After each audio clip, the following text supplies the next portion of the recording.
Hello, welcome back.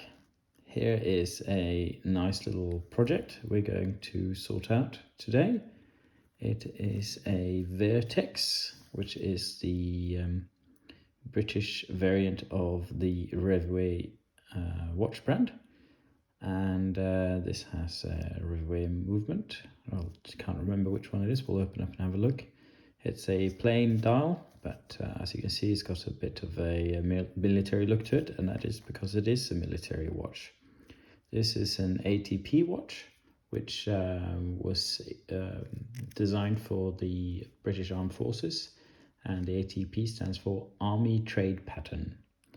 So a lot of the Dirty Dozen watches are very desirable and people go nuts about them, but they didn't come out before pretty much the end of the war.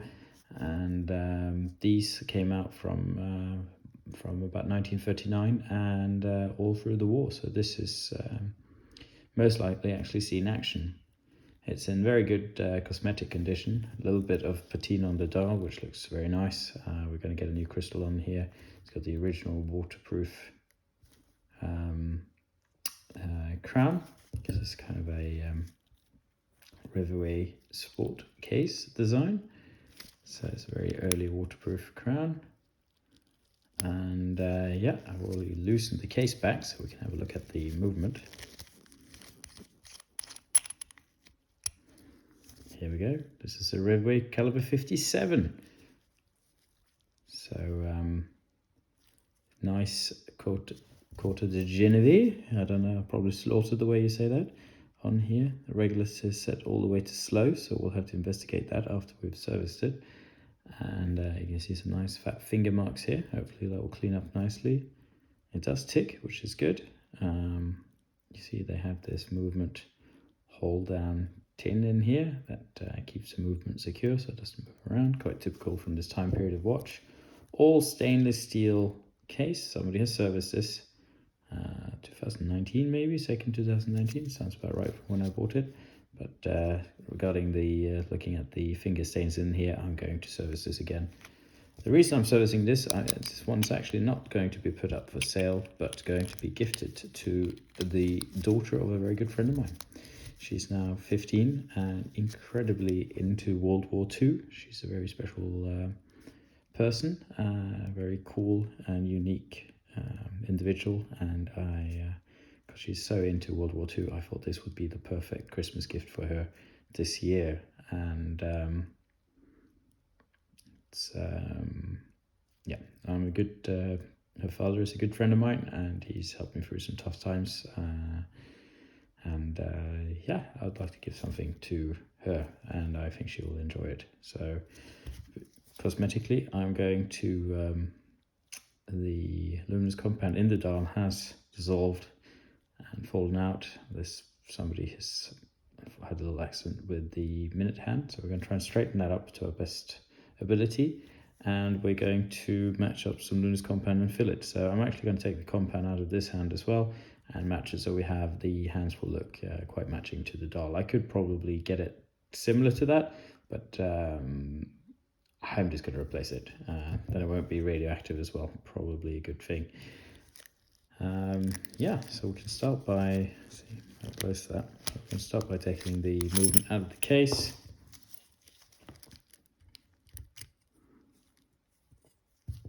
See, you got the setting lever screw here, all in very good condition, not mangled, which is good. Anyway, I'm going to take this watch apart in time lapse, and we're going to put it back together in real time. And yeah, catch you in a bit.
Now the movement has been cleaned. I've fitted the capsules and oiled the balance staff points. Now I'm going to oil the barrel and the center wheel holes. Now we can drop these in place.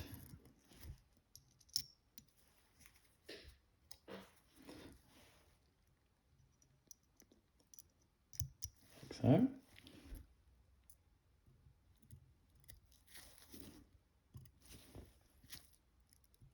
Here I'm fitting the setting lever screw, as we can't fit that later on. We have the fourth wheel there, third wheel,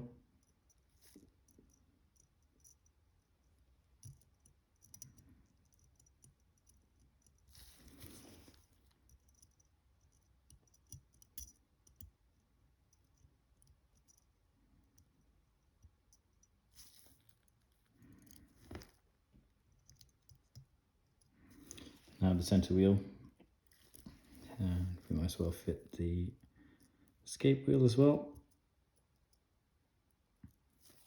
Now I can fit the bridges.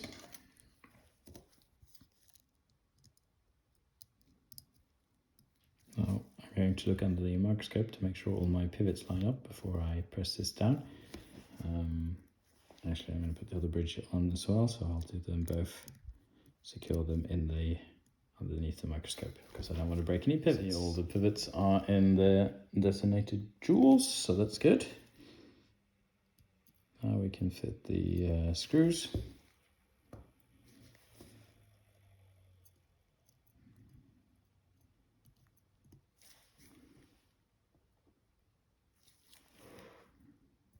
It's strange to think of the field watchmakers that might have replaced a broken balance staff or something like that in the field out in World War II in different operations.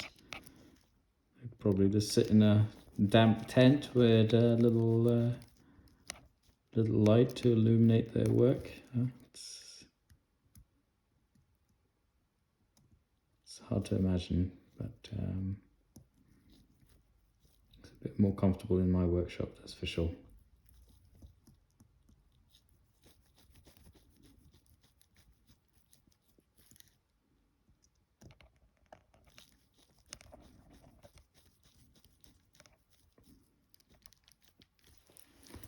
There we go.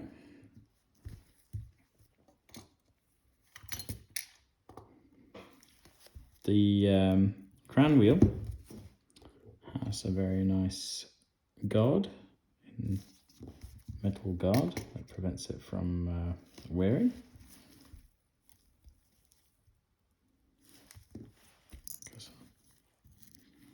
On here, pretty cool. Look at the machining on that. That's pretty awesome. That's yeah, nicely done. Nice finish on the crown screw as well. Let's see if I can clean this up a little bit. Let's do this again. Here, it's the crown wheel, now all polished. It had a little bit of residue on it. Some, don't know what that was from, but it didn't go off in the cleaning machine. But it just, they're just so nice, these wheels, that I thought they deserve to be cleaned up nicely, just to give you an idea of how well made this movement is.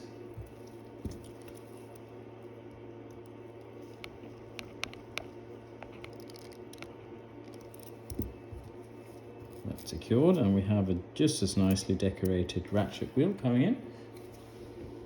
Again, high polished beveled edges, very, also quite typical of row A to do this, but very high level of craftsmanship, beautifully made.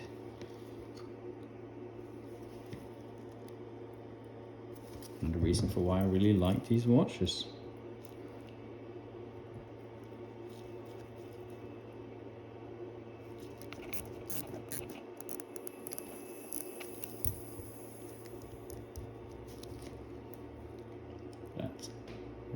nice. Now I'm going to turn the, now I'm going to turn the movement around. I'm going to fit the winding and setting mechanism.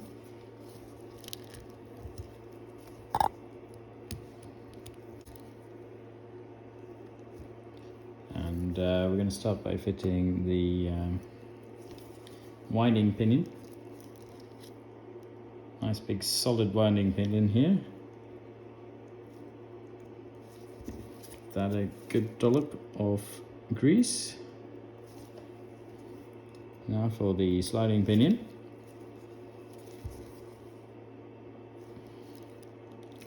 It's already greased on the other side, but we can put a bit on where the yoke lever is going to go, like so. Pop this in here.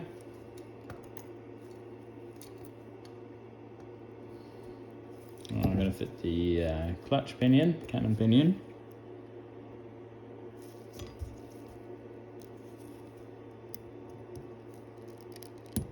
This is what's going to allow you to wind a movement without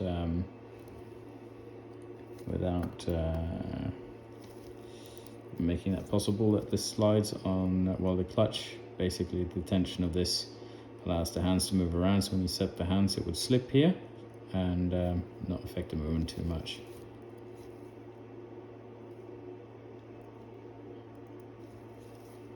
Next I'm going to insert the stem to hold the sliding and winding pinion in place as I secure the stem with the setting lever.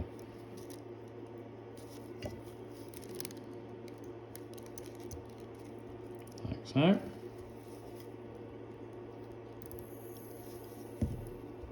The setting lever I have to fit from this side but secure from the other side. So we're going to put this here, keep that in place, and then I use the screw to... Now that the setting lever is secure, I can fit the yoke. Comes in here.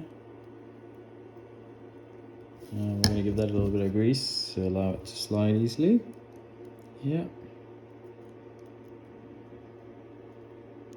So.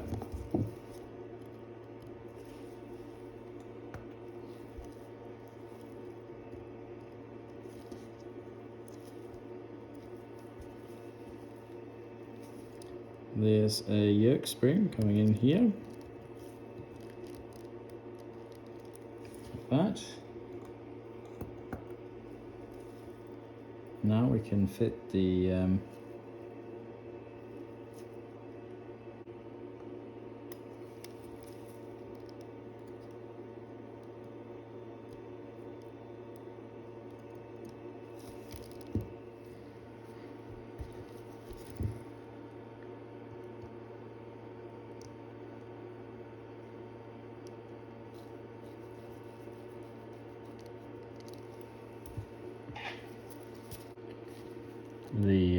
lower part of the movement has now been oiled, and now we can fit the intermediate setting wheels.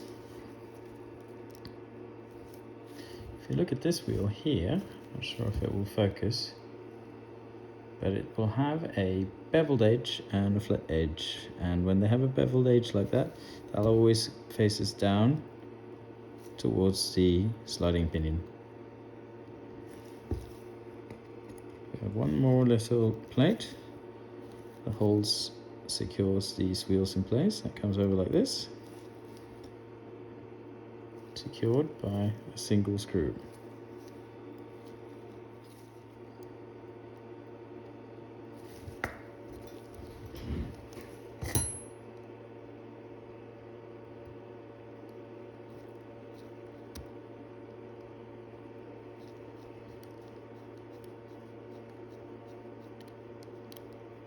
Excellent.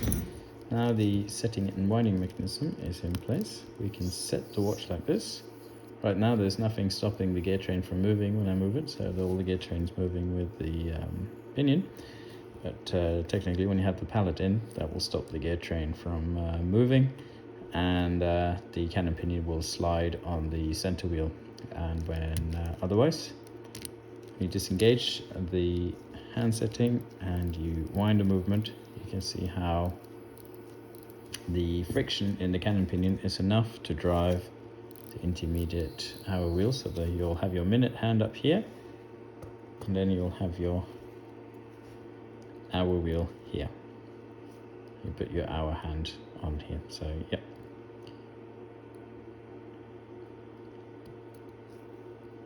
But we don't need to fit this yet until we put the dial on, otherwise this is going to fall off.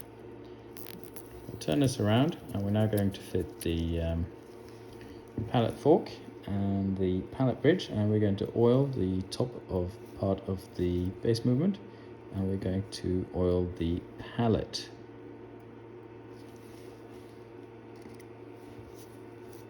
Very cool design on the pallet bridge itself. Look at that, it's a bit different.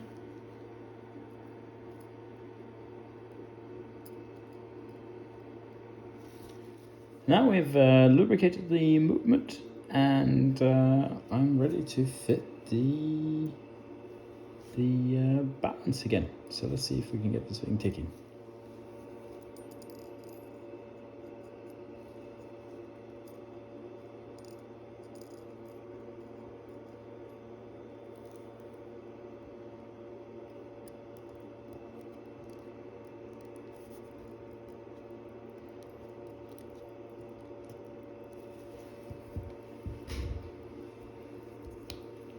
That's a good start.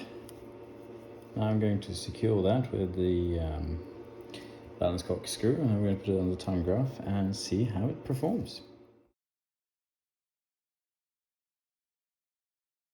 Now the timekeeping's looking all right. That's good enough for this watch. Let's put the dial and hands back on. We'll start by flipping this around. We can fit the hour hand. And when we fit the hour hand, not hour, I'm talking about a little bit of oil here, I mean the hour wheel. So the hour wheel is loose on top here and held in place by the dial itself. And we have this little leaf washer, very thin washer that goes on top here, and that has a little bit of flex in it that makes sure that this doesn't jump or ride up and it's in the right position. So yeah, I'm going to put the dial and hands on in time lapse to save the time, pop the movement back in the case, and I'll show you quickly the end result.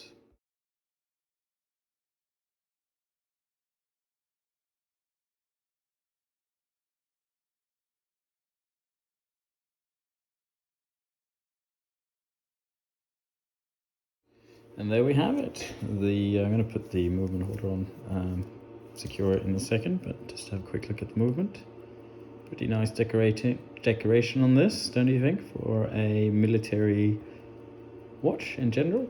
You can see on the inside here, I've left it in place. This is now all original, except for the loom and the hands, but that's the lead gasket. We have this cool movement holder here. It's nicer when you secure the movement in place with a screw or something like that in a movement ring, but this does work. We'll have a quick look on the inside of the case. You can say it says stainless steel, Swiss made. There you go, movie magic. It's the case back secured. And yeah, here we have the result. I think that minute hand really came up quite nicely considering how badly mangled that was, and sets nicely, winds nicely, keeping decent time. Really nice watch. All that is left, I'm going to find a nice strap for this, and yeah, send it to Norway, and I'm sure Elisa will be very happy with this. Especially as I mentioned earlier, she's very into World War II history, and what better than having a cool mechanical watch from that time period that was actually in the British Armed Forces and probably did see active service in some conflict one way or another and survived. Anyway, hope you enjoyed watching this as much as I enjoyed servicing this movement. Very nice movement indeed, and a very nice watch. Till next time, have a good one.